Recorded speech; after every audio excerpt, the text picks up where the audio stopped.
सुनत ही हो ननदो। अरे कहदा भौजी भैया के दे देताई गवनवा भौजी दे देताई गवनवा। अरे नहीं चाही झपिया दौरी ना चाही गहनवा।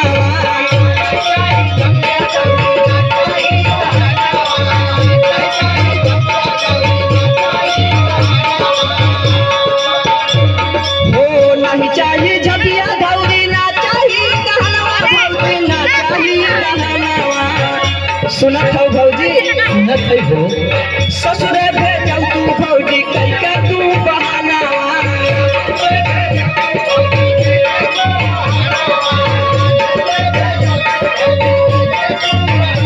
हो कइके तू बहानावा भौजी कइके तू बहानावा यार कइके तू बहानावा।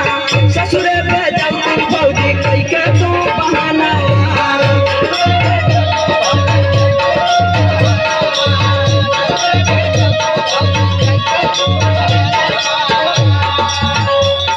अरे ससुरे भेजौ तू भौजी कइके तू बहानावा भौजी कइके तू बहानावा। सुनत हौ ए भौजी अरे सुनत ही हो ननदो। अरे मन जा तू भौजी हमरो ये तनाई कहानावा।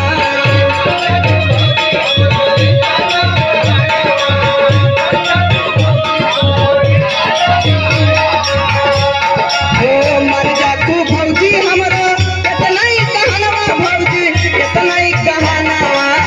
सुनत हौ ने भौजी सुनत ही। अरे मन के पुराई दा भौजी हमरो रमनावा।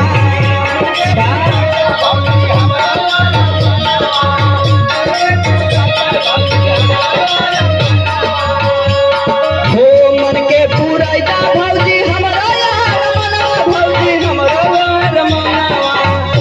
कितने बस कैदा भौजी काम हमरो। चला ठीक बात सुनते लगा कौन बहाना करब।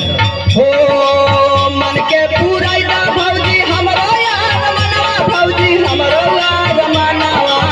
दिन रात देखिला हम पियवई के सपनावा।